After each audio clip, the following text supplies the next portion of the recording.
Hey, welcome to the Runaways podcast. My name is Cody. We are back from a pretty action-packed weekend and week, and some spicy stuff happened at Memphis that everyone is freaking out about.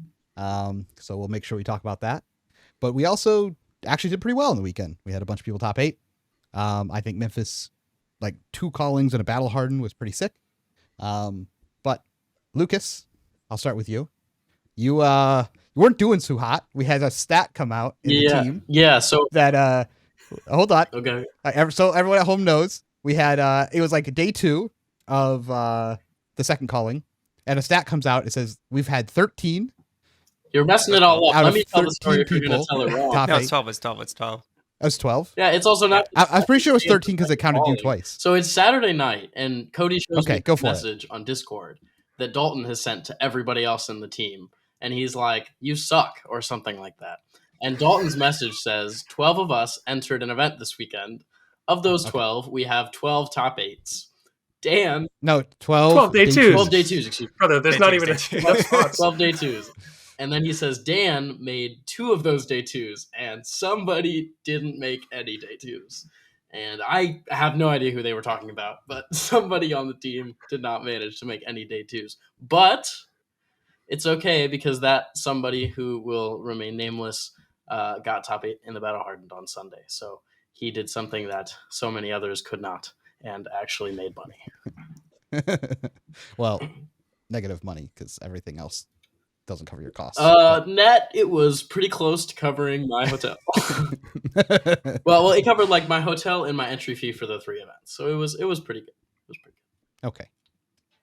So Lucas, though, how was your weekend overall? Because it did not start very good. It was okay. I was really sick the week leading up to it. Like, it was Monday or Tuesday. I messaged everybody who was in my car, and I was like, "Hey, there's like a 50% chance that I just don't go to this." But I got cleared by my doctor and everything. They said I was all good to go. But I wasn't feeling like 100% myself. I had some really bad sleep issues all week leading up. Only slept like a few hours the whole week. So that was kind of still bugging me throughout the first few days. And I was still a little bit just kind of weak, but it was all right. It was still a good event. The team did pretty well. And, always getting out to see everybody and play FAB it's always fun. So maybe it was not my 10 out of 10 absolute favorite event, but I did have a lot of fun, and it was a good trip. And obviously, Cool. Add another top 8 to the resume. You got top 8, and then what did you lose to in top 8? I lost to Zen, Tamer of Purpose in top 8 of the Battle Hardened. I was playing new. That was one cool thing is I have this historically whenever I kind of pick up a deck and just play it, having never played before, I do better than expected. So this was pretty cool. This is my first time playing new, and I picked her up and made a top 8, losing to somebody who maybe knew their deck a little bit better than I knew my deck in top 8, but that's okay. I feel like we both knew the deck I was playing. Yeah, we both knew the deck you were playing a hell of a lot better than the deck I was playing. But he needs some sort of bragging something, because he knows my resume looks better. So he needs a win and all that stuff. I have a win, and so he needs a win over me to feel better about his resume. Well, we've only ever played that one time. That's the only time we've ever played somehow. Yeah. So 100% record against Lucas. Yeah. It's literally free match. Exactly. Easy one. Mm-hmm. Wait, Dan, now, have you ever played Lucas, Dan? No, like 2, 3 times. I don't know. Yeah, it's 2 or 3 times. We played in the LL event. We played. Yeah. Oh yeah, I beat you in the LL event. There was the dude, high roll. I played Icelander. Crayons every turn. I played Icelander into your Vin set at a PTI event in Chicago. I won that as well, and then I think those are the only 2 times we played. I feel like maybe we've played. Oh, I remember that one. That was like Fun City. Maybe we played like a limited. Dude, I couldn't count to 6. Yeah, you just couldn't make your ally. I just didn't understand how Oblivion worked. There's one turn where you just have 7 rune chance, and then you play an attack, and then next turn you pitch the Oblivion. You IP a card, and then next turn you pitch the Oblivion to my Aether Ice Vein or something, and you're like, yeah, man, I just couldn't make. Just couldn't make the thing. Oops. Okay. I think next we'll go to Noah. We'll save the best for second to last. And then Noah, how was your weekend? You had a pretty great showing in the calling. A little short, but overall, how was everything? Yeah. honestly, I felt like this event was my tournament to win. I don't know if y'all have ever felt this Mhm. before, but Yeah. like there's some moments of luck and unluck, and I was just like getting lucky when I needed it. There was like a time where I wrote up a whole tournament report, by the way, in the Discord if y'all want to read through the specifics of each match. But there were times where I just like threw a draw into the dark dimension, ripped a succumb off the top, and just like cast it. Just like silly play that just wins me the game. Or I attack for lethal with no cards in deck, and if they have a blue, I lose, but they have 2 reds. So yeah, I felt like I was poised to do well, and just came up short at the end playing against a Kano where I looked very silly with my golden face purgatory that had 0 text on it. Could have gone for a 1 cent tiara, either Spellfray tiara or Amethyst tiara, and done much better. But what can you do? So yeah, still getting 11th place is like pretty reasonable. And I'm happy that some Viserais were able to get there with lists that were like less than 5 cards off of mine. So I think I was on the right track for what a good deck looked like for the tournament. Yeah, I agreed. I thought you were definitely topping that event. It was I mean, you swung for lethal and he got there, unfortunately. That's how it Yeah. goes against Kano. Yeah, lethal on the stack, and then he just kills me. Yeah. And then Dan, it has happened. The drought is over. No one at home knows this, by the way. They don't know how you did at the tournament because it like wasn't streamed and no one talked about it. But Dude, I thought it was. I was like, oh, I get to do my top 8 draft on coverage. It's like, no, they streamed the battle hardened. It's like, oh. yeah. So how did your weekend go, and how did you end up from day 2 in the first calling to top 8 in the second calling? Yeah. No, my weekend was like absolute chaos. So nonstop. So I like barely. Give me a second here. Someone jump in. I need some water. Oh, Okay. okay. I have a funny anecdote. I did not do well in the battle hardened. However, I played 2 Noah mirror matches, and they were also both on Viserai, and I won both. So I can at least claim my name after the weekend. Nice. So quick segue. I stayed with teammate Jason because I missed my flight. And he has a cat, and I'm very allergic to cats, so I'm still kind of suffering. But yeah, no, my weekend was chaos. Entered calling 1 with the intent of only playing calling 1 because my flight was at like 5 p.m. on Sunday, which means you can't top 8 and make the flight, or you can't play top 8 and make the flight. So I ended calling 1, playing Zen, kind of bummed about it, just tired of playing the deck, but I like playing the deck. Like, it's fine. When it plays well, it plays well. I forget my record throughout the day, so I won't go into detail, but I drew pretty smooth most games, like lots and lots of chi. Had some easy ones. Then I ran into like the usual loss to a Viserai where I did like 3 turns in a row of like 4 card 6 damage. So that's not very good. I don't know. I finished day 1 x2 and I'm like, God damn it. Like literally the last like 10 calling plus events, I've day 2'd, which is sick, but it's always on my last life with like actual losses to give until the last round. Which is like annoying. It's like feels good to be alive in day 2 for top 8, but just like uphill battle the whole way. So anyway, I start day 2 trying with Cody right before the round starts, and he like poses this hypothetical situation because they're both X2 for himself. He's like, what if I pair into a Kano? Like, I have no AB. Should I just drop and go play the draft sealed event? Or should I finish the game fast enough that I can do that? I was like, yeah, you should definitely do that. But I cannot because I have a early flight on Sunday. So I'm not even considering this. And then I sit down and it's my buddy Victor. I forget his last name. He's been, what is it? Mercado? Gotcha. He's a cool dude. I'd say we're buddies. I hope we are at least. He's been doing well recently, but I sit down. I'm like, oh, great. Like, we're chill. Like, I propose like we should play fast. It's in both of our best interests because if we finish in like 15 minutes or less, the loser can just go play another calling. So he's like pretty down. We play super speedy. I think we both play pretty tight considering. And this is like the loser's out of topic contention, right? Still live for cash. I draw like the absolute nuts for the Kano matchup. Like, not a single hand had less than 3 blues, and that's not an exaggeration. And I had at least 1 chi every hand. I think I fumbled the end game where like I couldn't present lethal without hold up enough cards. I should have just like passed. But instead I was like, no, I'll just go all in with my chi set, and then someone wins so we can one of us can play this calling. I think like deep in my heart, I always wanted to be playing the limited calling anyway. So I just like found it out that I could like justify creating this situation. So anyway, I put like represent lethal, make him go off, flip my chi from Arsenal, make a Zen state. He like ops like 6 different times, uses the potion, put cards back in the top, ops some more. Eventually gets to Lessons in Lava for like 10. And he's like, get blazing. I was like, wait, how much is blazing? How much damage? He's like 32. It's like, okay, am I dead? He says, yes. So I just run. Just sprint to the registration booth. It's like 2 minutes over what they said the deadline was, but they let me in, like, no problems. I greatly appreciate it. A couple of them knew who I was, so they like already added me to the system when they saw me starting to run. I was like, thank you guys. This is great. So that was the end of my first calling. Not even like, And quick, I don't know, like, what's up? yeah, and like quick, and then Victor goes on to top 8 the calling. No, I don't think he top He eighted, top did he? 8'd, didn't he? No, No, I think it was a different Kano. No, that was a different Kano. Okay, well, I'm sorry. Yeah, I think he cashed. Well, I don't regardless, know. he helped me build my deck for the Battle Hardened. So there was Oh, a nice. spiritual top 8 in there. Yeah, it was fun to check in with him. Yeah, those are definitely correlated events for sure. Exactly. But anyway, that's the end of my first calling. And then, I don't know, like 100 seconds later, my second calling starts. I got my seat for my sealed pool, and like, it feels a little weird. It feels like I just like rushed to this like promo side event, right? Because it's like hard to switch brains from one to the other. But I opened my pool. My like Arachne's pretty good.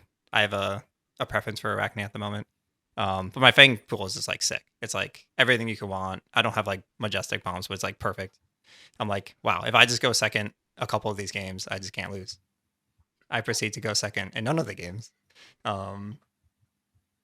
I don't know. I won't go too deep on all the games, but basically, short story is 14 rounds of rolling dice. I won a singular time. 1 die roll out of 14. I don't know what the math is there. I think it's pretty low chances. I was like, I kept trying different techniques to win the die roll. Like, I let my opponent choose how he roll. I would roll, let them call it. They would roll and call it. Like, just nothing worked until I played Connor, teammate Connor. Absolutely crushed him in the die roll. It was all the difference.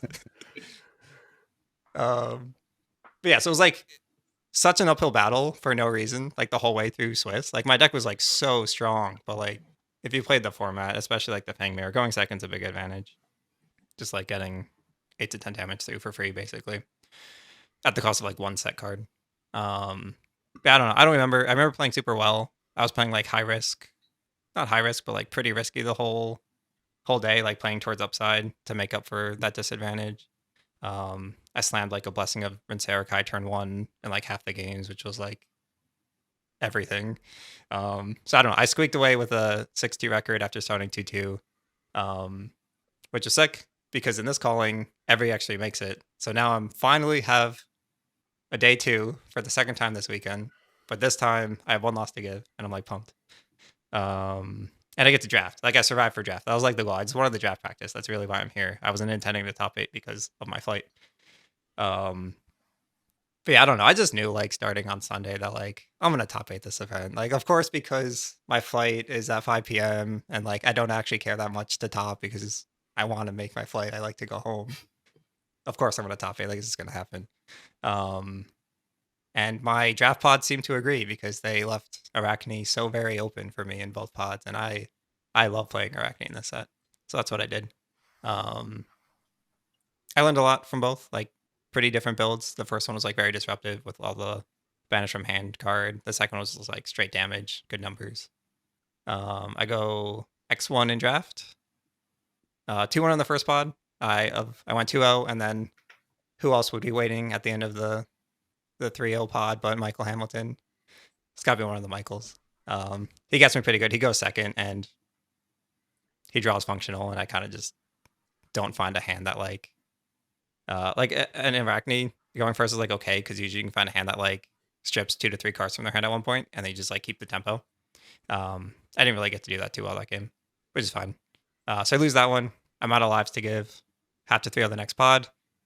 I'm like the only Arachne for the first half of pack 1. I'm like, this is so sick. Like, I know how to do this. This is gonna work. I get pretty lucky in my games. Like, I play against Chris Ayala, and he like doesn't pitch a blue the entire game, and we play like 6 turns. Like, stuff like that just kind of has to happen in this format, I think, when you go first every time. But it's pretty sick. The last game I had like a crazy like 20 damage turn off of one of the contract cards. to close out. So I think I did a lot of good game playing. I took a lot of risks, like forcing my opponents not to make mistakes, but to make the decision that I want them to make when it's like kind of coin flippy. And they just kind of worked out. Like Noah was saying, luck was definitely on my side, despite never winning a dice roll. I was getting good breaks like in the game, and like I wasn't getting punished for these like risky scenarios that I would typically take, but usually you just get like insta punished and then it compounds into losing. But so we got there for top 8, almost done with the story. As soon as I finish my Swiss game, to know I'm in top 8, I go to the judge, I'm like, okay, I need to figure out how to get home because I missed my flight. Can I have like a little bit of time to do that? Like, yeah, no problem. If anyone bothers you, just tell them you talk to me, take all the time you need. And then I go off with Noah to like figure out like, can I work from the airport or from the hotel rather? Like, will my work laptop charge and will the Wi-Fi work? But like 10 minutes later, everyone's like PMing us like, yo, Dan needs to be at the stage. What's going on? I was like, what do you mean? I got the go ahead. So we rushed back over. I'm like a little frazzled, still thinking about the flight. I've had no food the whole day. Noah, awesome teammate, goes over to get me a tea and hot dog. But by the time like 2 minutes later, by the time he's bringing the stuff over where he's seated for the top 8 drafts, I was like, oh no, I've had no food the whole day. I can't think clearly.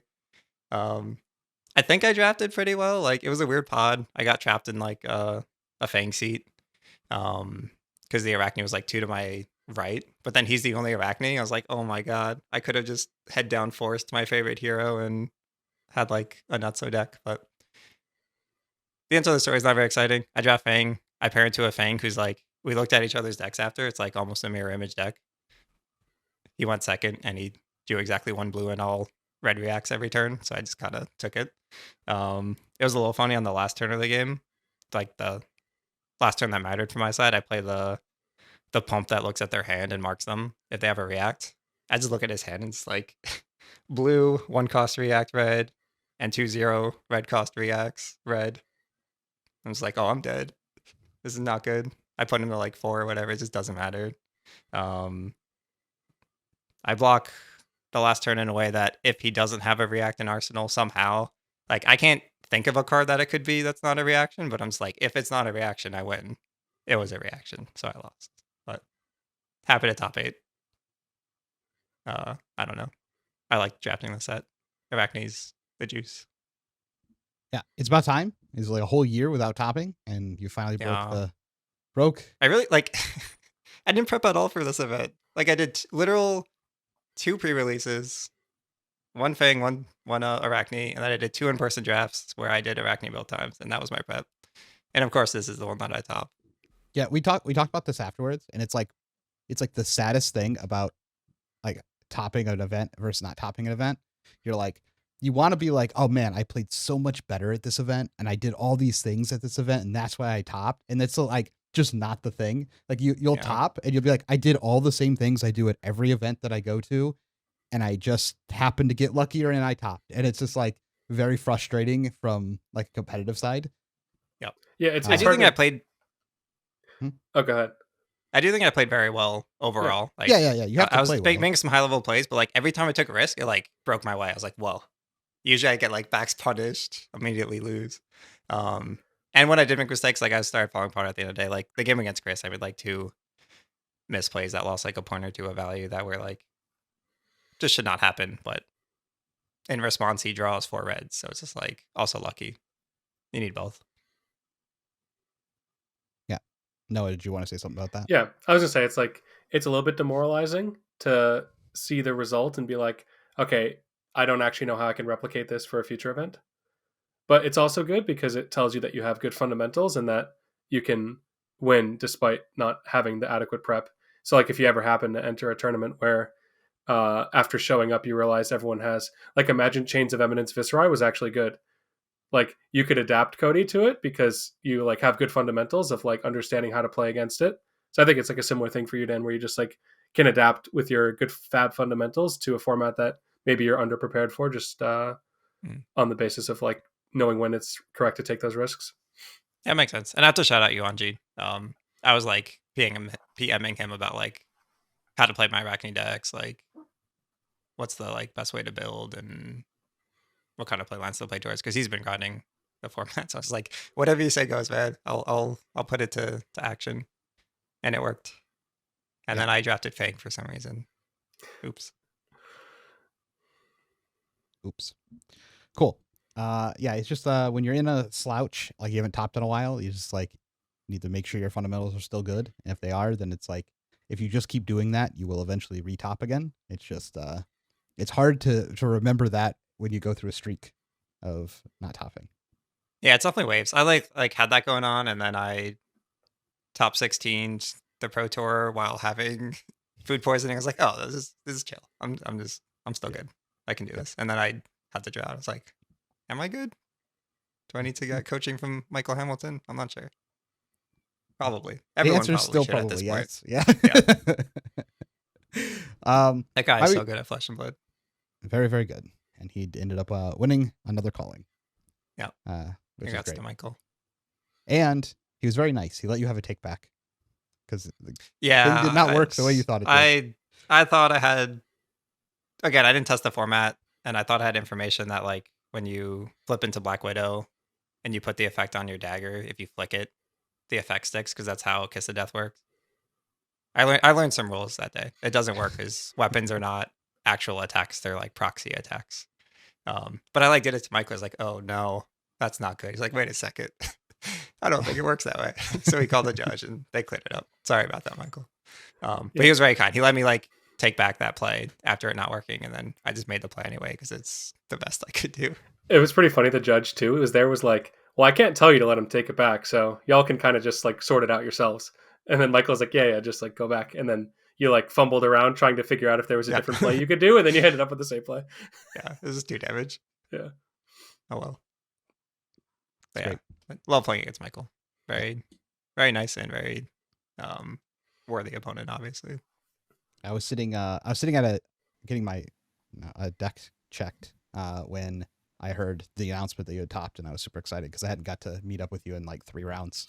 Yeah, I hadn't seen anyone. Dude, I was just in my own world. There's because it's blitz rounds, there's actual no break time, and I tend to use all the time in those formats because games go long and that kind of thing. So I was just back to back to back to back, no bathroom, no food, which is not good for me. Yeah, you can actually see my reaction to finding out that Dan made top 8 on stream because I didn't hear anything from him after it was round 1 of the last draft where Dalton walked up to me and he was like, yeah, no, Dan's still alive, but he has to win the last 2 rounds. And I just never saw or heard anything after that. And so it's the very beginning of my stream. You can kind of hear the announcements and you just see me fucking pumping my fist and nice. clapping for you and everybody else. And then they announced they're we have 75 players, 20 players or whatever it was with 10 wins. One of them made top 8, and it is Gary Gold. And then I get another let's fucking go. Yeah.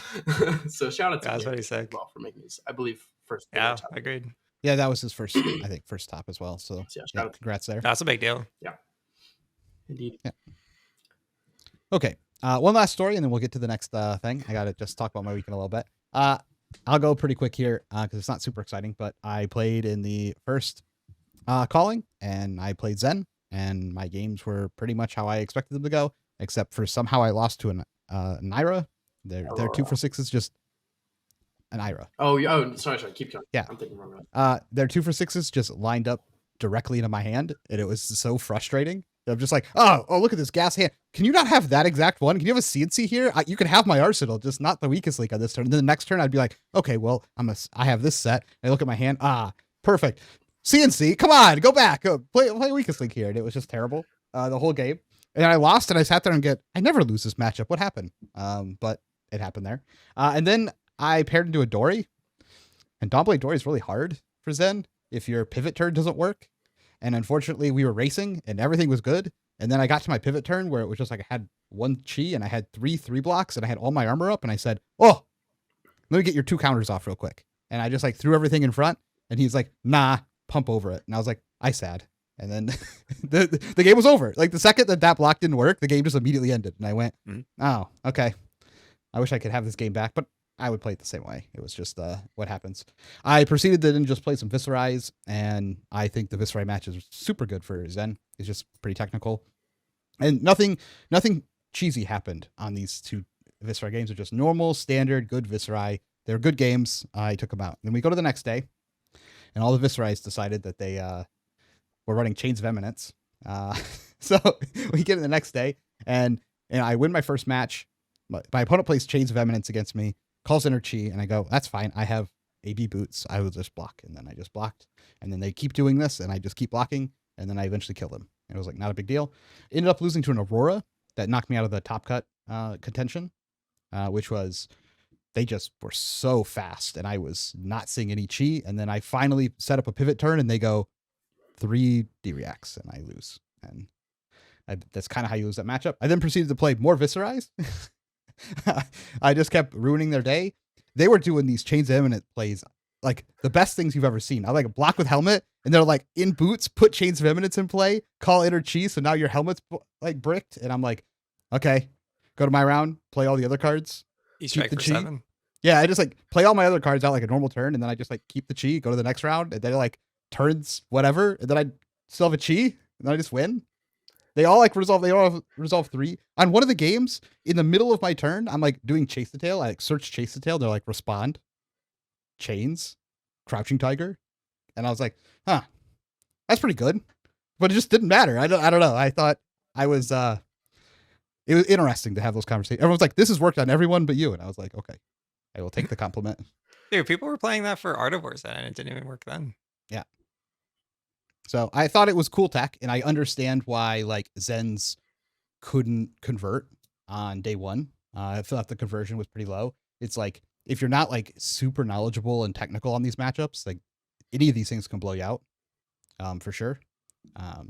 Also, if you were ever running the no arcane barrier, Chains of Eminence just ruins you if you're still on that strat as well, because you just can't do anything. You're just completely juiced.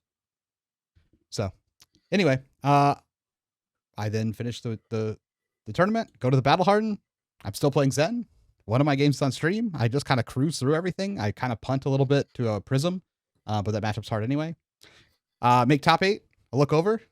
I see Lucas made top 8.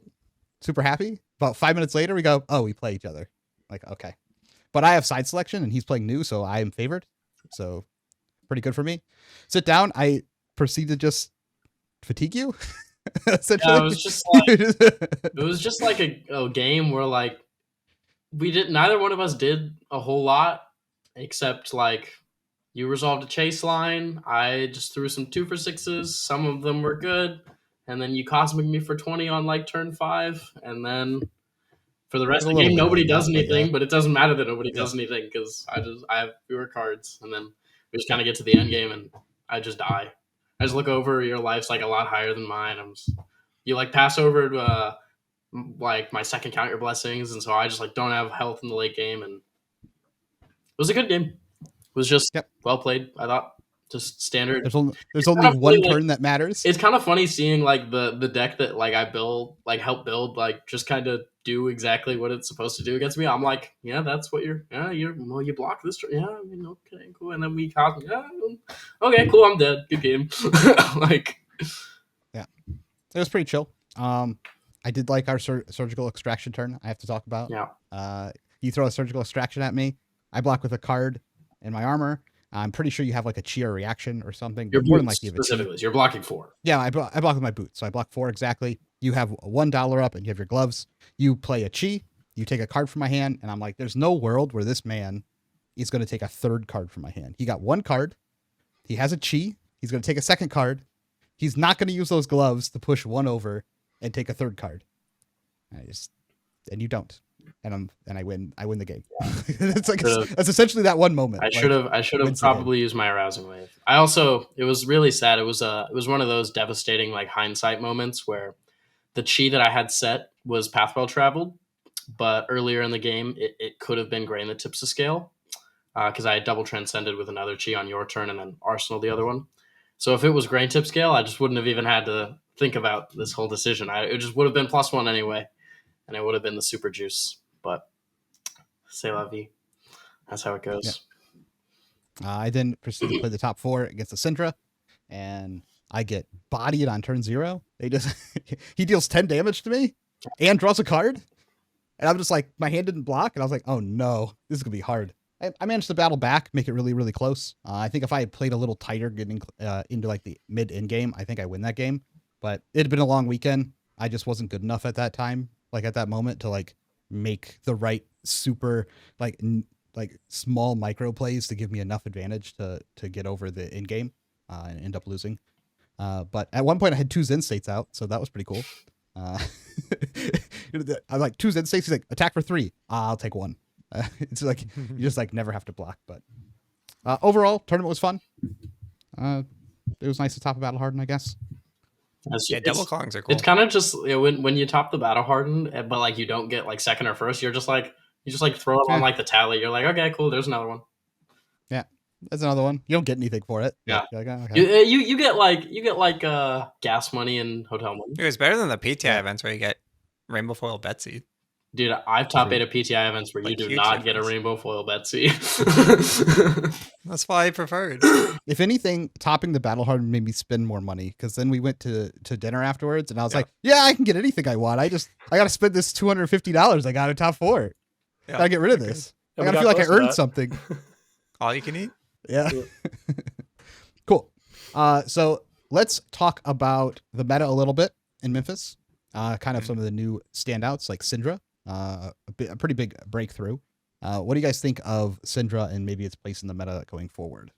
I think one thing before we talk about the actual Syndra like deck and its concept is that it seems like a great tournament deck for mental fatigue. Like you're literally just playing head jabs and then your opponent blocks one of them. Okay, I flick on this chain link. Okay, I have a 1 cost in my hand. I get $1 off my chest.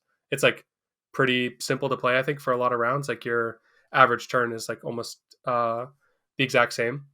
And I think what it's doing is very strong in that it makes your opponent in an awkward position if they have if they want to play defensively, because they can't really come back and disrupt you with like blocking 2 cards and then sending a 2 for 6 back at you, because you could just like play out your whole hand. And with the ability to make fealties, most of the 2 for 6s aren't really doing anything, right? You're not vulnerable to weakest link. You're not vulnerable to CNC if you're just playing out your hand.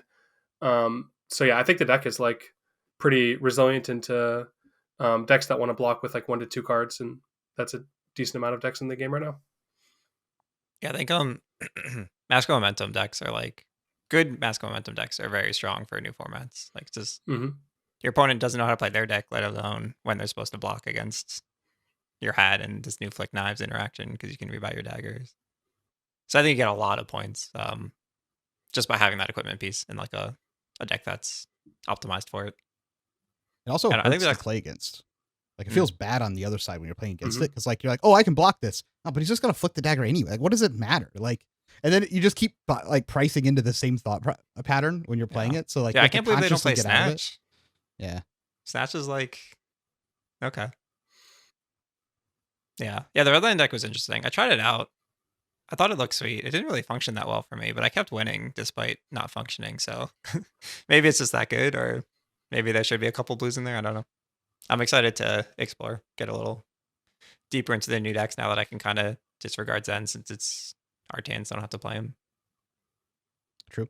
I mean, I think this deck is probably going to stick around. I think it folds a little bit to when people start teching for it, but it's overall just like turn to turn is very powerful, very simple to play, and it feels very oppressive when you're on the other side, because everything feels the same and there's no obvious correct thing to do. And it's like when you're playing against Fi, like, yeah, I can block this and stop whatever's happening, but like they're just going to draw 4 cards and do the same thing next turn. There's no off turn, right? Yeah, I just want to be a faster no block deck, I think. Or like Calming Breeze of Celio. That's got to be favorable, right? Yep. So that's the new tech. Yeah, I think if you can attack Syndra in a way where you present proactive on hits, like instead of going for like the CNC game plan, but going for like the Snatch game plan, like you said, and making them have to make tough blocking decisions, I think that would be a pretty good way to counter her. I mean, Erase Face seems pretty good too. I don't know. I think they often just like have 2 or 3 fealty just like lying around that they got incidentally from either playing the mark cards or just playing the ones that directly make fealty, that I'm not sure how effective it would be. And you still have branch too, it takes right? like some time to get started up there. Yeah. I'm just not sure it's worth like taking damage to send the Erase Face. I can buy that. I don't. We'll need testing. I am curious to Mhm. see how it plays in long games because that's not something I've seen yet. We've had aggro decks in the past that keep the same pressure all the way until they're out of cards in their deck, or is just gonna like fall off on turn 8, 9, 10, or start drawing unfunctional hands at some point. Well, it doesn't Later in the really game. like pitch cards, so its deck density doesn't really change. The only difference is Mhm. that like eventually you can't You use run out of starters and blood splattered vest can't be used, and Mhm. like you're like not like chain exactly, but like you have 60 cards, so you have 15 turns, and then you're done. Like You Yeah, it's can't like really the run out biggest of start. difference. Yeah, you can't really run out of starters though, because any card in your deck is a starter because you drawing can always pitch to unfunctional weapons. hands You're at just like some point, sacking 2 value off of what it would be later in the normally, game. but you can't really draw like a non-functional hand. Yeah. Often, that is actually like a big amount of their damage. Yeah, for drop sure. off, right? Yeah, but you're never doing like 4 card 6, I don't think. Yeah, no, I don't believe that. But it could be like you're like all the way up here in damage, and then you get to like a certain spot in the game, and then you come down here in damage, and then it's Mhm. like way more manageable, right? Yeah. I for sure starts low and then goes high. Like once you get that first fealty, like game over, is what it felt like. I think it's very dependent on like if you get to resolve the legendary as well. yeah, that card's Yeah, it's messed that up. card's pretty broken. I do like as well that they get to play Arcane Lantern. I mean, not that they really use it well since they don't play blues, but with the fact that they're not actually swinging double dagger often, one of the like value props of Viscera is making your opponent sacrifice an important armor for AB, and that kind of is just mitigated if you're playing Lantern. So it's Does just that an do annoyance anything from my though? side. I would never sub that against Viscera. Yeah, I'm just saying it's something you can do if you are playing Sure, Syndra. sure. You can play Oh, like like if a you have number blues of in your deck, blues you as mean? well. Yeah, like you could just Okay. play blues. I'm saying like you could make I the deck a understand. little differently. Yeah. Just I taking thought the you were play talking about pattern. Redline. I was like, there's no way I'm doing that. No, I'm not I'm just saying, but fixing taking the play pattern of like not swinging the daggers and maybe having like Yeah. 12 blues or something to where you can reasonably I still agree. use them for defense sometimes. Makes sense. I think we'll see some evolution of the deck, and then I think we'll really see how well it does when Zen and Viscera are gone. I think the Viscera match is pretty hard for it a lot of the time, and I think Zen is favored a lot of the time as well, just from my testing and my playing. But those are both gone very soon, like in a couple of weeks, maybe 3 weeks at the most. They should both be gone. Anything else stand out from the Memphis? Kano, right? I mean, that's like the Kano came back. Yeah. I don't think that really shocked a whole lot of people. I mean, a lot of people playing redline decks and disrespecting it. Kano's going to do better. I don't think we're going to see this be like a Kano meta or anything like that, but it is fine right now. I think it's Yeah. decent. I think a decent amount of people showed up with Arachne Marionette as well. Yeah. There was a lot of them. It was another tournament where like in Portland, there was like no Auroras converted, but a lot of them were in the top 16 hunt. Yeah, I felt like that was the case with Marionette. there was a Marionette that top 4 the battle hardened, so there was at least something to show for. Yeah, they were up at the top tables doing well. The deck could feel like super low agency to play against sometimes, where they could punish you for overblocking, punish you for underblocking. They have unpreventable damage by like flicking Kiss of Death, especially if they flip into the one that makes your dagger deal an extra damage. So yeah, I was pretty impressed by the deck when I was playing against it. Yep, I thought it was good. There's a game that I play against Dagon on stream where he's playing Marionette, I'm playing Zen. From my point of view, I thought the game was very boring, but I did see people comment that it was a pretty good game. But we were just mid-ranging each other, and nothing was happening because I just had D-reacts all day. So Yeah, Mario doesn't like that. no, not when you have all the waxes. They're pretty strong, I would say. Okay, there is something else we have to talk about that happened at the Memphis Calling, being known as the Spur-locked Pummel. Hey, slightly future Cody here. I just wanted to pop in before we get into the Pummel segment specifically and give not really a fix, but some of the other viewpoints that are going around. When recounting what has happened, I will talk about a second tank that happens after the Pummel has been played. This is sort of disputed after speaking with Brody and Brody talking to some other people. This is not considered by some people to be a tank, not an egregious amount of time that was taken afterwards. There's still plenty of people who were there that watched it that also do believe that this was a tank. So it is a little disputed back and forth. I do want to make sure I give accurate information of what happened in a non-biased way as much as I can. The issue here is it doesn't change a lot of the points. The judges still gave a caution after damage was taken, after the pummel was played. There was still an intention where they blocked for 3 on a pummel and then never resolved any of the triggers. In the world where there was not a huge tank after the pummel, the only thing that changes is that the pummel was resolved. There was a pause, however long you want to determine that to be, and then life was written down. And then the judges went ahead and gave him a caution for slow play, and then Brody started his turn after that, resolving none of the triggers.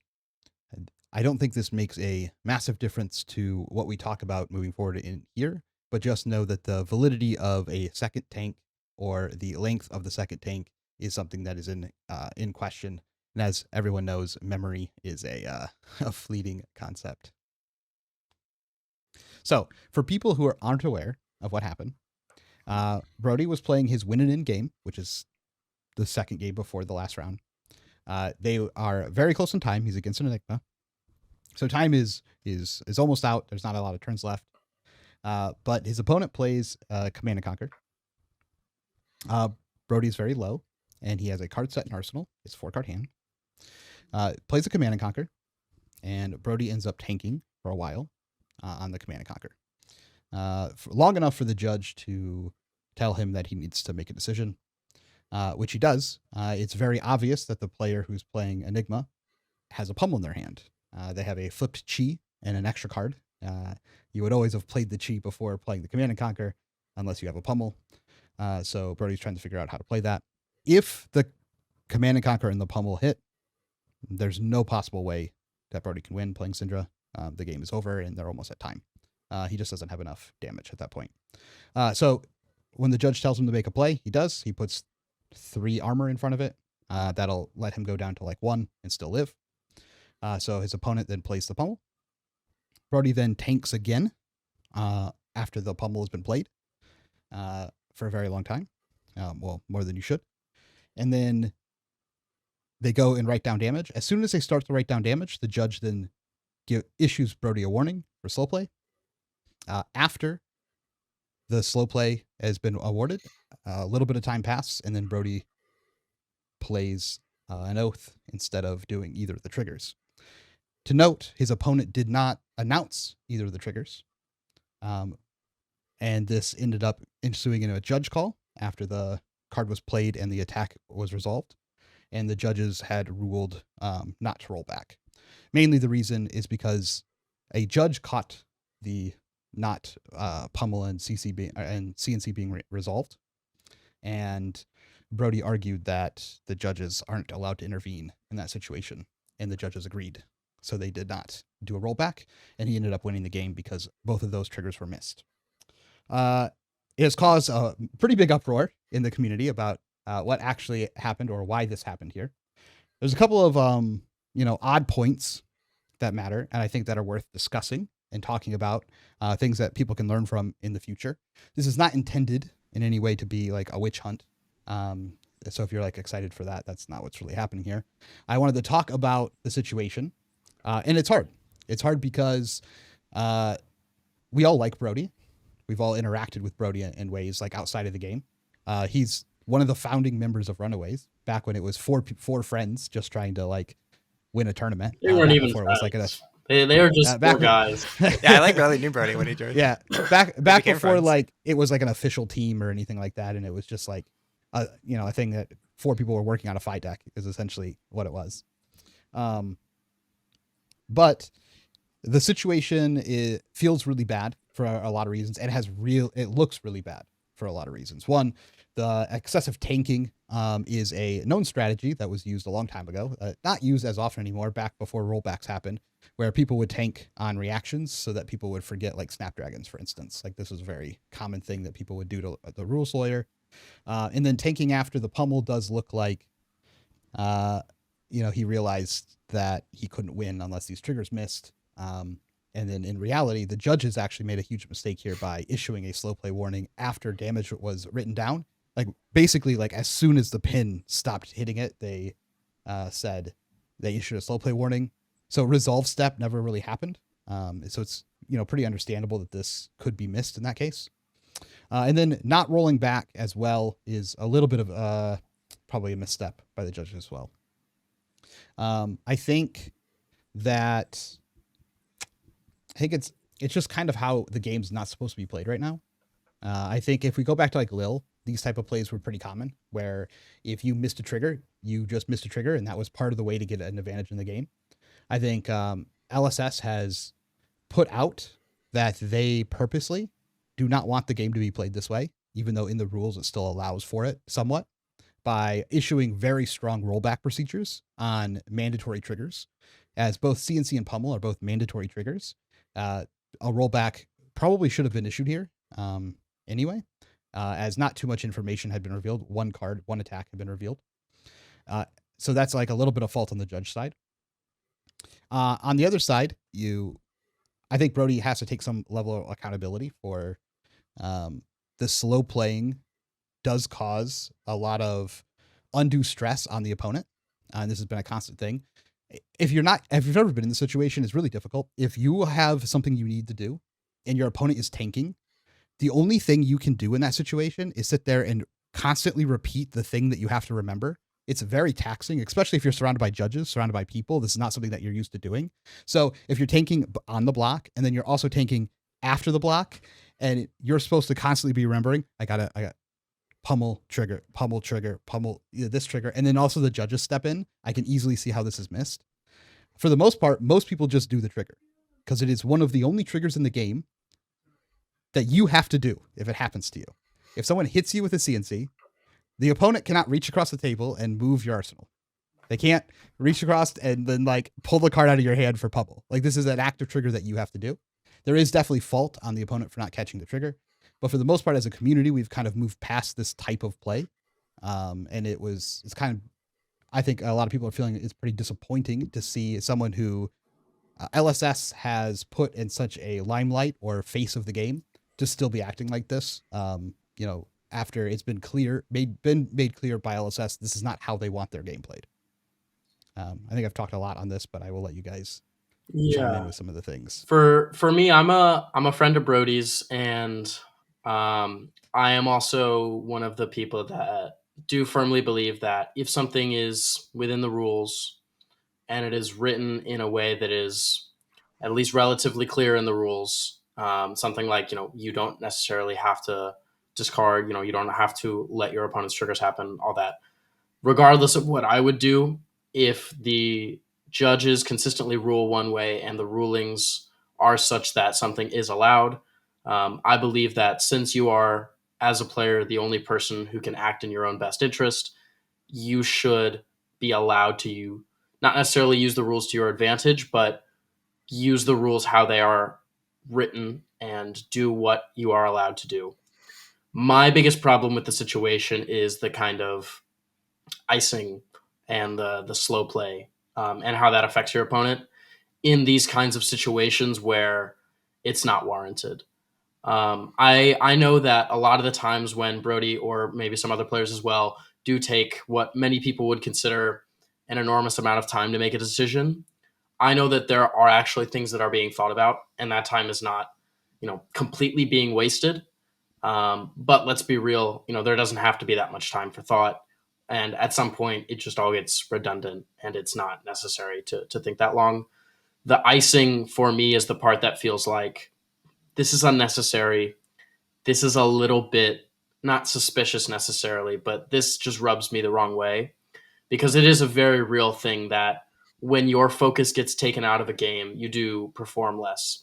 There's a UFC fight where this happens. It was Alex Pieta versus Jamal Hill, I believe.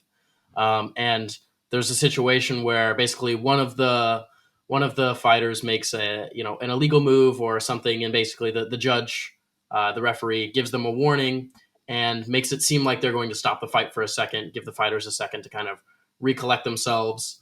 and, take a second, give them a few seconds and then have them start fighting again. This is a very common thing that happens.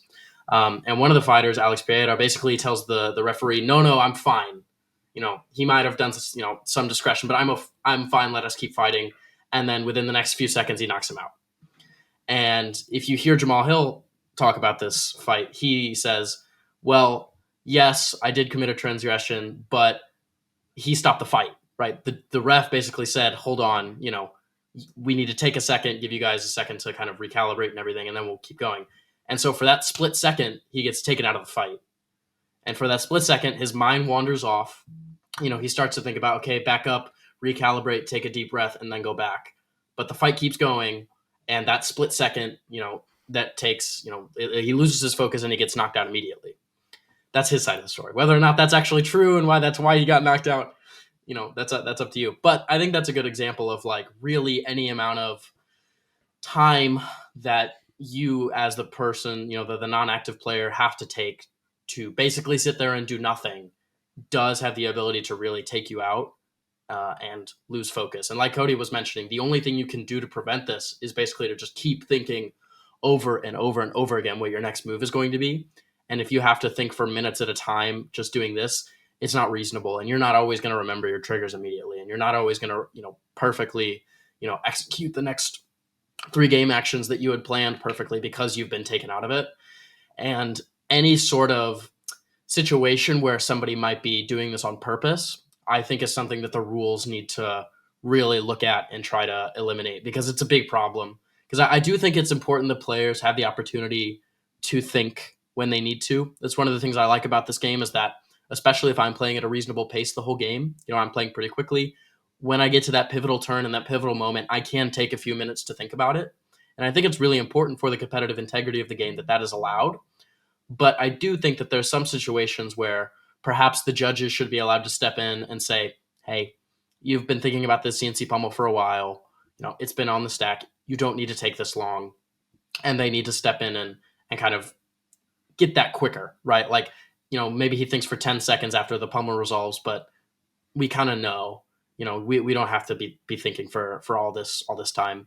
And then again, like Cody said, if it's the judge's fault, basically that, they said make a play in a situation where they weren't allowing the players to properly execute the phases and the resolution step like they're supposed to be, the rollback should be used. And like it really is a problem that we have a situation where, the judges force players to play quicker, and this kind of frantic confusion and everything causes not even a player to make a mistake, but just allows the other player to kind of cancel out the other player's ability to declare their triggers in the right way.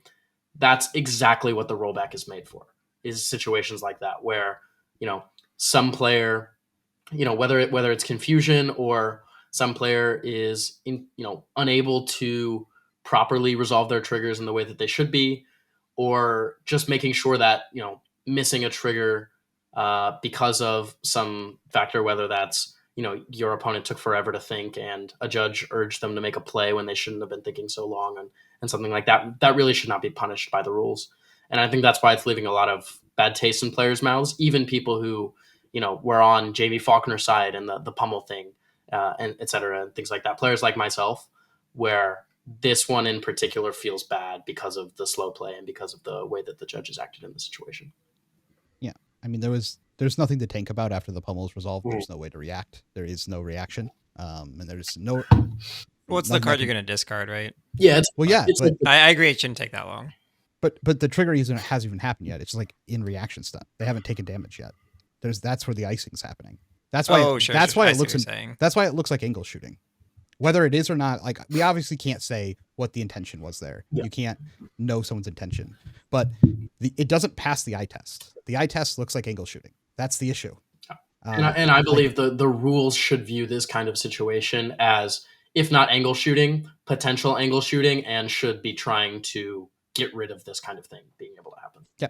Also, getting 2 slow play warnings on the same turn and not having any punishment for that, I think, is a little ridiculous. Yeah, I don't know how you get told twice that there's a slow play issue and like nothing happens other than you get a warning. A warning's not anything. Like, warnings don't matter. Yeah, there need to be upgradable penalties, I think, for slow play a lot quicker. Um, Okay, I have a couple things to say. Yeah. This is gonna be a long ass podcast, by the way. yeah. All right. I think No, people are. my I take is think going to be very short. I think people are tuned in for it though. Okay, fair enough. Yeah. I think my comments will be positive, but first I have to ask a question to y'all. Maybe you know better than me. If you're a spectator, what authority do you have in a situation like this? Like, if you see that he's not resolving the triggers properly, can you say anything, or do you just have to like look on? Because I was standing like right behind him. I was playing at the table next to him when this was happening. So I don't know how it's written for this game. I know in Yu-Gi-Oh there are situations. Well, that's what I'm going to talk about. So don't, Yeah. don't talk about that. Oh, I want to okay. know how it is in Well, FAB, because I know exactly what I'd be doing in Yu-Gi-Oh. But I want to know what the Well, rules are in FAB. In this, I'll let you know what they tell us to do. Yeah. They tell us Yeah. to call a judge. yeah, They tell us do was not like interfere with discreetly, the right? game. Yeah, they discreetly call a basically like judge. pull a judge to the side and tell them is what is. But my And problem like- with that is, if I do that, then how is that different from what happened in real life, where then Brody can just say, "Oh, the judge interfered," because like I'm just telling the judge is telling him. So, what can I actually do as a Well, spectator? that's then? why the ruling's bad. It's because like that's just Mhm. not how it's done in practice. I see. Yeah. Yeah. So what Lucas was going to say is, in Yu-Gi-Oh, I would just be like, "Bro, stop scumming him," and then make him discard the card. Yeah. I know you can't do that in FAB. You can't like interact with the match, but I'd be like, "You're just not going to cheat him like that." It'd be cool if that was allowed. Anyways, all right. So my next point is more positive. So, like I said, I saw the whole like turn leading up to it. I was watching with Jacob Baugh in the background, and so for some context, the turn before, Brody had done the typical Syndra turn. You go wide. He has a red dragon power, the one that's a 1 for 4, gets +3, and he still has counters left on his chest. And so as he's playing his turn, it's clear the opponent is looking to take damage, keep a big hand, play a mirror guy into some disruption. So the opponent takes 3 damage from or either takes 1 because he blocks traverse, or takes 3. It doesn't matter. The 0 for 3 that on hit does a damage with the dagger. That card connects, and Brody declines to get a resource off the vest. Then later in the turn, he flicks, and in response to the flick, the Enigma player uses Tunic to pop the arms, make a Spectral Shield, prevent the damage off the flick. So then Brody's basically left with no ability to get that resource, and has to then arsenal the Dragon Fire at the end of turn instead of throwing it as a Chain Ender. And if he's able to throw that as a Chain Ender, I'm pretty sure that would have presented well over lethal. And now that we know, it wins the game. Yeah. Yeah, it wins the game because we know the Enigma's hand is Mirror Guy, Chi, CNC Pummel. So they basically have to like give their whole hand. It's a super doomed position. And so I think it's important if you're ever in a position like this where you just kind of threw the game, like you made a potentially game losing misplay where you could have won the game and then now you lose, to not lose your cool and not like compromise your moral integrity. At that point, basically the only way he can win is if the opponent doesn't properly resolve the triggers and make him lose cards. That's the only way to like recover from this game losing misplay. So that you could say that that's like, oh, that's his out to win. So I think not compromising your morals and trying to play for that as an out should be something that you focus on when you're tilted in the middle of a match off after making like a mistake. You shouldn't let that like affect your plays moving forward. And I think that also goes to a bigger topic of learning in FAB, is that the like idea of concealing information. Like he's trying to be cheeky, right? He's like, oh, I don't want to let him know I have a 1-cost finisher, so I'll wait and like flick knives at the end, as opposed to getting the resource on like Chainlink 2. I'll wait for Chainlink 4. But in reality, you should just make normal plays and ensure that if you have a line that can win you the game, you don't interject any variance to that of like things that could screw you over.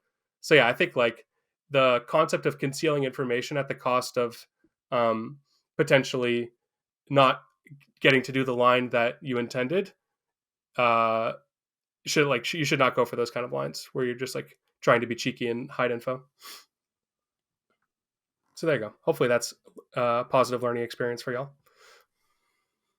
Yeah, I just think overall the situation's pretty unfortunate. It did end up tainting basically the whole ending of the calling. I understand why people are upset. I am also pretty annoyed with the situation myself. Obviously, to me, it looks like angle shooting, pretty obviously, but it could easily not be. I mean, to be fair, I want to try and be fair. The first tank, after I did speak with Brody before going on the podcast, because I wanted to make sure I could at least hear his side of the story, because I thought that would at least be a fair thing to do. The first tank he said was because he punted the game on the previous turn, which I can completely understand, because if you've ever been in that situation, you will probably tank the first one and just be like continually hating yourself.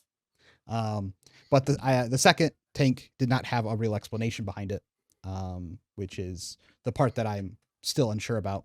There's no reason to tank after the Pummel's been played. I also, if you've never been on the other side, it's really difficult to deal with. Like as the opponent, the opponent should have definitely remembered the triggers, or at least indicated anything. But if you've ever been on the other side, like having to deal with judges, and then the judge makes a call, and then you've been iced for forever. I like that. I like that term, because that's what it kind of feels like when you're waiting for someone to make a play. People need to start trying to protect themselves, and this is a thing I came to, I think last year, through some of my tops in some of my situations in games. People do need to try and protect themselves from these type of plays. Like I do know that it is difficult when someone is a known player, especially when they're the face of the game that LSS has chosen, which is, something they should probably highly consider if actions like these are continually made. But I know it's hard, but you have to advocate for yourself, especially if they're going to be rule sharky on you. If someone is taking too long, you just tell them to go faster. Like you just have to use your words. Like it's so important, even if you're nervous, even if you're everything else. And I think a lot of players think, oh, this is like a professional player. They know what they're doing. If they need this time, they must really need this time. They're not going to forget this stuff. Like they're not going to do this, but some of them will. That's the issue, is some people will play like this, and you need to be fine with calling a judge. You need to be fine with advocating for yourself, and you got to use your words, which I think are important. And preemptively doing your triggers is completely fine too. Like, yeah, you could play Pummel and get excited about it and be like, discard a card, lose your arsenal. Like, yeah, if that helps you out, just like get more amped about your play and be like, hell yeah, I'm about to beat this fool. Discard a card, lose your arsenal, let's go. Like you could do that. Just adopt some strategy that allows you to play the game how it should be played. Yeah, I would recommend thinking about yourself have been in situations like this and already have a plan of how you're going to interact with it. Not that you expect this to happen, but like, what am I going to do? Like, how am I going to play when I'm surrounded by people and people are watching and like that sort of thing? Like, how am I going to feel in that situation? And I think that visualization like that helps you be more prepped, so it feels more comfortable. But it's like, it's just an unfortunate situation. I think they should have just rolled it back, and then we could have no one to blame, and then the game would have just been over. And it's like the easiest rollback I've ever heard of. Yeah, it's a super easy rollback. The judges didn't. I think the judges are gross at giving Brody a lot of favoritism, which is something that needs to be addressed by only giving warnings and not upgrading anything on slow play, which is a constant issue. By even on stream in the top 8 games, they're like timing people for 3 minutes and then asking them to make a move. Like the Kano player, they asked him to make a move during like his combo turn. They're like, hey, you need to make a play. When Brody's sitting over here taking 6 minutes, legitimately you can time it, and they're not telling him to make a move. I think this is inadequate judging, which is way more frustrating to me than any of this situation. I think that needs to be addressed. I think if someone is going to be a role model of the community, I think everyone should be able to play like that role model in the community. And if everyone played like Brody, the tournaments would be unmanageable. You would not be able to actually play or complete any tournaments. So some of these things I think need to be relooked at or looked at and made a decision on how it's going to be addressed moving forward. Because obviously the people that are playing the game do not like how this situation has gone. Yeah, I haven't really chimed in yet. I was very far from the situation when it happened. I don't even know what was going on. Yeah, I was at the table. I mean, Noah was at the table. Like we're talking from firsthand. Like we watched the thing happen. Yeah. So I don't want to weigh in too heavy because I have like entirely only secondhand knowledge, but I'm pretty aligned with what Cody's saying, generally speaking. Yeah, I think like the timing of that judge call just sounds like completely unacceptable, and I'm sure it was just like unfortunate timing on their part. But like to declare a call during as damage happens before the triggers and like that's like completely scuffed, I think. And like I don't know, I think it was like a double fumble on the judge side and then a triple fumble by not reverting the double fumble. Yep, I'm hoping some growth happens out of this. Agreed. And I'm hoping that how people play the game might change. I would love to see maybe Brody take a little bit step back in line of how rule sharky he has been in some games. And it's I all think forgivable, right? Like, it's all forgivable. Oh yeah, I just want to remind people that like we are still talking about a generally nice young person who has perhaps made a mistake and will hopefully learn from it. yeah, I've just do seen a bit some better. pretty nasty things online, so if you're sitting Yeah. behind your sticky keyboard and you're saying some mean things to a young person who doesn't really deserve vitriol or wishes of hate and violence, then maybe you should Yeah. reconsider. But like I said, I had a conversation with Brody before I did the podcast. I talked to him to hear his side. We talked about a bunch of other stuff. Brody and I have had conversations like this a lot. I have known Brody since like PT1 when he had not won anything, and he came up to me to talk to me about my chain deck. So, and I have roomed with him. I have spent a decent amount of time with Brody at like tournaments and things. I think after this, I hope to still be talking to Brody. I did let him know he probably was not going to like my take on the podcast, and he said that was okay. So it's not like like I said, it's not a witch hunt. But if this had happened to any other player, I would also be talking about it. So even though I've been friends with Brody, I feels dishonest if I don't also talk about it in the same way that I would if it was the UK Pummel, situation as well, right? yeah, our journalistic integrity means that we have to go out and talk about it on the podcast. Yeah. I think the point about like advocating for yourself during game is like super important You though. have Like to pro players advocate get for stuff wrong yourself. all the time, especially new formats. Like I tried to flick my knife against Hamilton thinking it was the same as Kiss of Death to make him banish a card, and that just doesn't work. But I didn't know. I thought it did. Someone said it worked, so I thought it worked. So Just don't be afraid to call a judge. Don't be afraid to ask professional players to clarify something or go faster or do anything. And if there's ever a situation, just call a judge. Most of us are super nice, and you have no issue with doing that. There are always pro players out there who care about. Yeah. Well, think your more CNC than Pummel how sick they too. win. If you 75% of this podcast is nice opponents, so you should be fine. You sit across. wait, I don't know who the outlier is. 75%, man. You guys can figure out. maybe I don't know. maybe we should do a poll like in the comments. Wait, I like actually don't know if it's you or no. Or Cody. Wait, dude, I'm the nicest opponent. What do you mean? No, but you I'm like to like gassing my cheese opponents people with up. your words. Oh, I do. Yeah. That's what I meant. Like this. Is he going for that? Is he Comment down below who self-deprecating? you think the 25% is. Yeah. It's not. It's definitely not me. Out of the four of us that you guys have played against in the comments, who is the worst person to play against? No, there's going to be like 70 comments. Like Dan's is that hardened. Dude, I like teach my opponents how to beat me mid game if I realize they're a new player. No, Dan. Sometimes it works. Dan has to be part of the 75%. Of course, maybe. I've played against him more than you. I was pretty grumpy about my dice rolls. I apologize for that opponent. Cool. I would like to see. I just want to kind of wrap. Oh, go ahead. Yeah, this is very important. I have to say this. There's also something that 75% of this podcast does, and that's when we take a drink of water, we don't drop a tactical nuke back on our desk and make it so loud. Just want to put that out there. You can watch all the times Dan drinks water, and it's a perfectly normal volume, and then Lucas drinks water, and I'm like wondering if an earthquake went off. Okay, continue. That's also our top rate for the weekend. Oh yeah, wait, who's the odd person out there? Oh, nice one. Yeah, I'm pretty sure I made more money than you getting. Yeah, I think so. Well, I don't know. For sure. I don't know. Yeah, you did. Yeah, I did. No, he definitely did. He did. Not close. What is it, like 400? Anyways, 400. Yeah, I think so. Nice. Yeah, not close. To wrap up the topic, I hope that the judging staff relooks at these rules to make sure in the future that these rollbacks are doing as they're intended. These are not. It's more the enforcement of them, I think. Yeah, the enforcement makes more sense. I hope players don't just take what people say at face value. They advocate for themselves. Don't be afraid to call judges on things. Don't be afraid to ask your opponent to play faster. Especially that being iced out is very hard to deal with, and hopefully there's some improvement in players how they decide to approach the game. I think how you win the game matters a lot more than winning the game.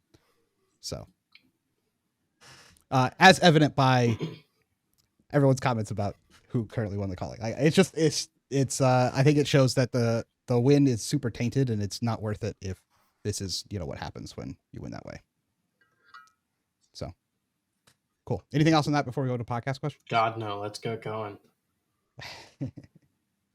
Okay. Podcast questions. These are asked by members of our premium Discord. If you'd like to be able to ask questions on the podcast, follow along with the hero of the month, which this month is going to be Mario. The Vincent stuff should be coming out shortly, as I just got back from Memphis, and I can start finishing up that, along with find people to practice with, ask us a million questions about the decks, find any of the decks that we have played with, be posted with sideboard guides. Like my Zen list I just played with is up there, ready to go. Feel free to join in the link below. First question from Big Hungry says, do you think the push and damage numbers is directly correlated to the introduction of CYB? If yes, do you think defensive decks will have mandatory build restrictions on all legal copies of CYB moving forward? I think the short answer is no. I think CYB is a little bit too narrow in what you can really play it in. You can technically play it in anything and play a stupid fatigue deck, but it's only, I think, a real consideration in certain kinds of heroes. And I think that just dumb, dirtily defensive decks that are just playing CYB are not the only ways that you can build defensive decks. Like you look at something like Riptide, which I think we'll talk a little bit about later with the podcast questions. You look at something like maybe a more defensively slanted Jarl, and I don't think that all of these heroes have to play CYB. I think it's an option and it's a consideration for certain metagames, but it is a real downside that you have 6 no blocks in your deck that don't convert on offense. They only convert on defense, and for the first half or so of the game, they convert very inefficiently on defense. And if you look at a whole, if you cast all CYBs, it's the value equivalent of playing 6 Surging Strikes, if and only if you resolve all 6 of them, and it doesn't get disrupted in any way. Obviously, it's a little bit better than that. Life gain is a lot better than damage presented. And for a lot of decks, that is kind of their whole game plan is, maybe fatigue you or get to an end game that's favorable for you. But I don't think our push in damage numbers is a response to CYB. I think it's just kind of recently we've had a lot of very powerful decks that do a lot of damage. And we also see the disruption is getting better and the defensive tools are getting better with things like Shelter. So I think it's just the natural evolution of the game that is trying to push new product and have new and exciting decks, heroes, cards, and metagames. And it's not just that, they printed this one single powerful defensive tool, so they have to print a bunch of I mean, we know it's not that because this set was already designed before CYB was popular. CYB was not expected to be popular because it was tested in the realm where Art of War and all the books existed. Yeah. It was more to be a fringe joke card. They ended up removing these cards outside of the testing process for the set, made CYB way too strong than it was expected to be. And so this set was designed way after a vacuum from that. So there's no way that this is in response to CYB, just from a business side. Yeah, it's definitely not like literally in response. Yeah. You just need these push numbers to be playable as a new hero. Like, imagine if the Earth heroes didn't have Felling of the Crown. Yeah, they're already not playable. I mean, that's what I'm saying. Like, Verdant imagine if they also showed up, didn't have John really was broken out push there. card. He was out here grinding. Did he top twice? No, he didn't top the first one. He was close. He was so close. He had the problem where he had one of my locals, John, phenomenal wizard player. Did he top the Battle Hardened? He top 8 of the Battle Hardened on Verdant. He did. Oh, and nice. He lost the second to last round of the Calling on stream to Kano in a situation where his opponent did not do it maliciously or anything. He was very apologetic about it. He felt very bad, but he did use his Metacarpus nodes on 2 different turns. And the second time he used it ended up presenting basically exact lethal. So that was a situation where, unfortunately, both players just missed something, and he did lose because of that. But to John's credit, he did get in that situation and likely would have won that game if they had caught that and then been in a position to top 8 the Calling, potentially, and maybe could have actually top 8'd the Calling and the Battle Hardened in the same weekend with Verdants, which would have been. There's one problem with that story, is I played against that Kano in the round after, which means he would have played against me. So he wouldn't have top 8'd the Calling, unfortunately. No. Well, you lost your last round, so That's definitely it was against the Kano. I'm saying I would have played against the Verdants instead No, if John had won the match on stream. I think he would have shake and baked you. Okay. Well, we'll never know. We don't live in that I timeline. suppose we won't. So wait. The double Metacarpus actually ended up. Yeah, he knocked with both no of one us not out of the top tournament. 80? Yeah. No. Yeah, he literally knocked us Oh, both the out. But he's cursed such a nice guy timeline. too. Yeah. Oh, classic Runaways. Yeah. Okay. Wardo77 asks, the hunted draft format appears to be slanted towards Fang as the most consistent deck. Do you think the format is flawed, and what is the main reason for it? I was like way too early to say on that. Arachne's so much better than Fang though. Not close. Draft and sealed, not same thing. So like sealed, I agree with you. Draft. Oh, did is they a say completely limited? different in No, this monster. they draft? said draft. No, they said Okay. draft. Yeah, I don't agree either. I don't know, man. If you look at Michael Hamilton's draft deck that he won the calling with, it didn't look that good to me. So I don't know. Yeah, I think Fang is also just like inherently inconsistent. It's weird to describe him as consistent because like you have to draw a very specific card, and those are the Yeah. cards that all the Fangs are competing over. Whereas in the other decks, you could kind of just like draw whatever and still do a reasonable turn. Yeah, he's like a little bit like Florian was, where like if you draw your payoffs for having fealty at the wrong time, or if you draw your fealty late, it's like kind of bad. Mhm. Or I feel like Arachne's like pretty sturdy because you have more 3 blocks, and then Syndra is probably the most consistent if you put enough blues in your deck, or What no blues. Millen asks, what is your key card for each hero in the hunted draft format? That is a great question. I don't know the card names. Trying to think. For I mean, I think it's like one card for all of them, and it's like either a D-React that marks or just the one coster that marks and pumps. yeah, I mean for Syndra, it's like not necessarily one card, but just fealty payoffs. They're kind of Yeah, hard. They're kind of hard to come by, but they're super super important. Yeah. That's Yeah, like, I'd go like 1 for 7 for Syndra. yeah, like I don't want to go into Syndra if I don't have fealty payoffs. I'd say either Redback reaction or Banish from Hand stealth card for Arachne. Mark of the Black Widow and Stains of the Redback. Yeah. If I had to pick. Agreed. Stains is like so gross because you can like sidestep. Yeah, I would say this You the know, classic sidestep card. card for Fang as well is like very strong. Tooth of the Dragon. Yeah. Yeah. I would say those are probably like the strongest. I just want the Mark D reacts though. Colton asks, what city would you want Worlds to be in? Easy Oh, one. easy. Easy one, boys. It's in the U.S. Wherever you live. No. This does not say in the U.S. Oh, I thought it This meant like just says, this. what city do you want it to be in? It's Oh, we're going to Tokyo? Tokyo, go. hands down. Let's go. No, I'd rather go to New Jersey every time. I'd rather go to Tokyo every time. Not close. Not close. I would like it to be in St. Louis, Missouri, because Yeah. I want to wake up and drive 20 minutes to Worlds. Oh, true. Yeah, no, it's like for sure wherever you live. Otherwise, Or Tokyo. No. Tokyo's fine. Yeah, Tokyo's Tokyo. cool. Or like Australia, New Zealand is also cool because I haven't been and it would be an excuse Hawaii to would go. be chill. I'd do Hawaii. Hawaii. Chill. I'd do Hawaii. Okay. Codfather asks, Zen sucks now, I'm told. All aboard the Sidra train. Yeah, we didn't talk about that enough. Dude, what was this conversion? Like 3%? It was just like you and, And me then I and like a died couple other immediately guys. too. Yeah. And it would be like kind of a bit of camaraderie. Like every time I saw a Zen still player, I was like, let's go. Let's go. That's so wild. If you're playing Zen at that calling, you needed to know how to play against Viserai, and we found out that most of them do not know how to play against Viserai.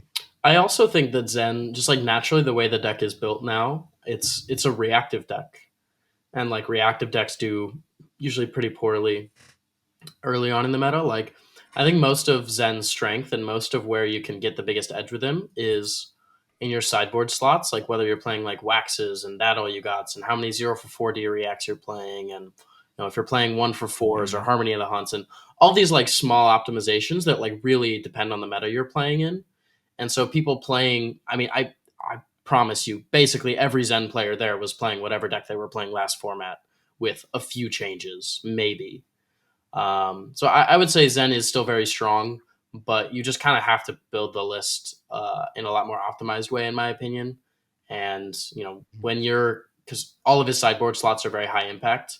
And so when your high impact cards aren't doing the high impact thing that they're supposed to do, it's kind of awkward. I don't know. I felt like I was playing the best deck in the game and the best deck in the room when I was playing Zen. Yeah, he is So, still very strong. It's still, Yeah. Most of my games I felt that way. Yeah, it's all also of my like games. the other skill with the deck is like knowing when to use your hat and your chest and that is super like experience based, and like you have to have reps. And so if you're playing into, again, decks that you haven't played into before or haven't played into in a while that have adapted for you, like that's super, super important. And if you don't have that experience, it's not just like a thing that is the same for every matchup or every situation. So I think Zen is just a really high skill ceiling deck and a really high like deck optimization ceiling. Matchup knowledge deck. Exactly. Yeah. And so I think just naturally at the beginning of a format, he's kind of going to struggle from that aspect, just because people aren't going to play him perfectly. Yep. I mean, if you look at it, the Viscerais put in a lot of work into that matchup. Like they were coming with new tech, whether it works or not. Yeah. The Viscerai players were putting in a lot of work into that matchup because they knew they were dogs. The Zen players were probably just resting on their laurels. We're gonna beat. We're gonna beat them anyway. And then they show up, and their opponents have way more testing into Zen than the last time they played against Viscerais, and now they're just getting like ran over. Yeah. So that is that. Almost all the Zens I talked to said they lost to a question? Viscerai. Zen bad. Zen bad. Was All on the. Yeah, I did lose to a Viscerai, but I played 2 Warmongers and he made 25 Rune Chants on those 2 turns. So it was kind of like, yeah, it's on you, man. yeah, my It's on bad. you. I agree. Okay. Skylancer says, with the Brody Yuki Syndra list getting famous, a lot of people are testing it in armories before RTN in a potentially heavy Syndra meta. Do you think there are any heroes that are going to shine in the spotlight and go up a tier? Zen. Jarl. Viscerai. Yeah, I think Riptide is probably a pretty decent shout against her too. Yeah.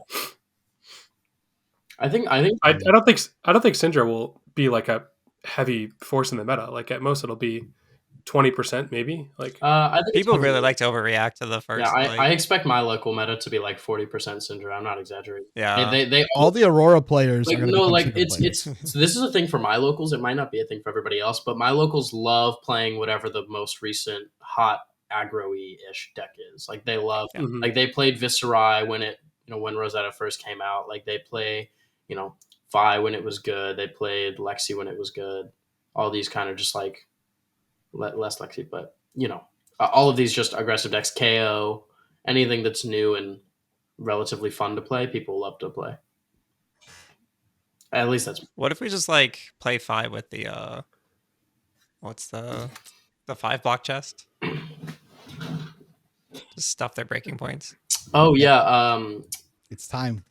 It's finally Blaze time. in your wall. Yori. Yeah, Yori time. Yeah, that sounds terrible. I think it's like change of eminence. It'll like win sometimes, and then you'll think it's the dude. It's so cards like that are just like they're just like bad Breaking because Point. they're on the table, and also it's only good against Breaking Point. All the other ones they could just like close the chain and then throw the 1 for 5 at the end. They play Lava Burst. And Lava Burst. Don't forget about Lava Burst. Don't forget about Lava Burst. It's also a deck that plays Mask Momentum. So like anytime they have like an attack that's threatening Mask on Chainlink 4 or higher, they have to like consider whether or not they want to close the chain. I feel like you're just it should tweak with like their dagger sequencing too, though. You're just on the Husk Copium and you want to play chain. I would love to. I mean, Pouncing Links is the real thing that I think could overtake. Like historically, Pouncing Links overtakes momentum if you make the game short enough. Pouncing Links and also using the shoes to maybe like sword twice seems pretty good. Mm-hmm. Yeah, that shoes. But if you could also block 5, that shoes with Tunic is I think like a really big upgrade for fight. Cool. Yeah. Therlev FX asks, if you're hit by a pummel, do you discard? Yes. 5 cards in hand. Begrudgingly. Yes. Yeah. Perfect. McNutty asks, if the next set follows the same pattern of release 2 weeks after the world premiere, it will launch on the same day as US Nats. What are your thoughts on having a big tournament happen the release day a set becomes legal? I think this is the dumbest thing I've ever heard. Should become legal soon. This is legitimately the dumbest thing I've ever heard in my life. Yeah. Dude, I played 0 shelters because I couldn't get one. I think I wasn't willing to pay, but still. If this happens, this is no longer a serious game.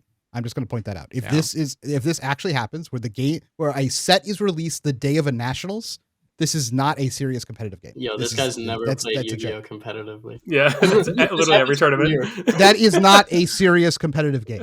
The prizes are like show up, dude. The prizes are switches. No, I mean, I think, but that's like more credence to your argument because people pay $800 for all the new cards to win like a Switch. A Switch, yeah. So people will surely pay to win, a trip to World. My hope is that there is a lot of allocation, and that they kind of just like overload it somehow. It's kind of, I don't know. Obviously, it's not ideal for people getting cards. I like it in theory, although practically it probably will feel bad if that's actually what happens.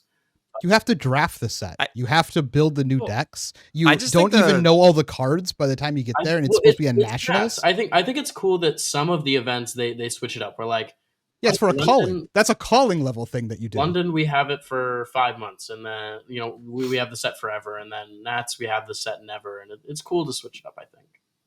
I think the release schedule is already super weird, and I hope this is just indicating that they're changing it. Like the fact that we start spoilers like a month and a half before the set, and then we get to world premiere, and like 10% of the world gets to play the set, and then we wait another week for pre-release, and the rest of us play the set, and then we have to wait another week to like continue playing the cards. And then we have a ban list somewhere in between those weeks.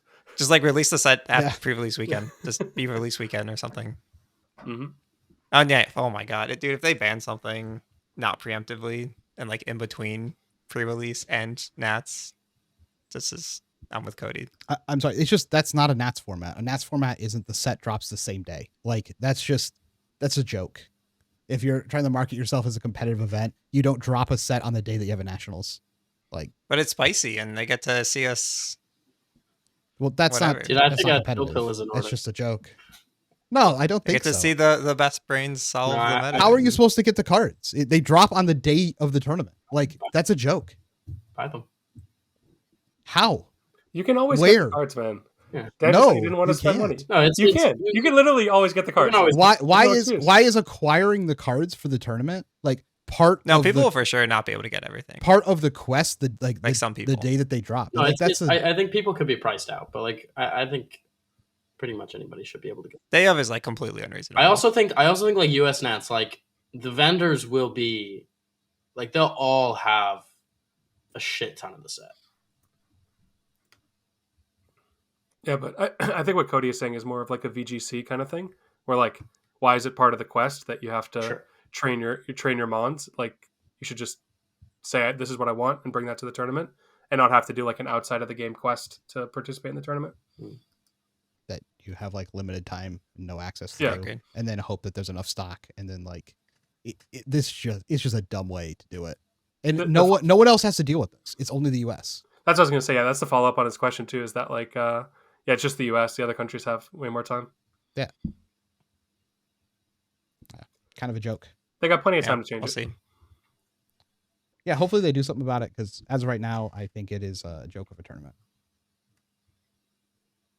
You can't barely even prep for it, or play, or get the card. Next question. I think we have this question later, but it was like for sure to our advantage. We get it if that's the case. Apriku asks, in a meta leaning so much into front aggression and reactions, how do super defensive decks fare, specifically Riptide as Dreadbore full trap build? Like we mentioned, I think Riptide's probably reasonable. Yep. I think the like only playing Dreadbore in every matchup and like fatiguing everybody list is kind of outdated and dumb. But I think that if you make some not so creative adaptations, like playing Death Dealer into decks that don't play defense reaction cards, then you could probably have a pretty good list.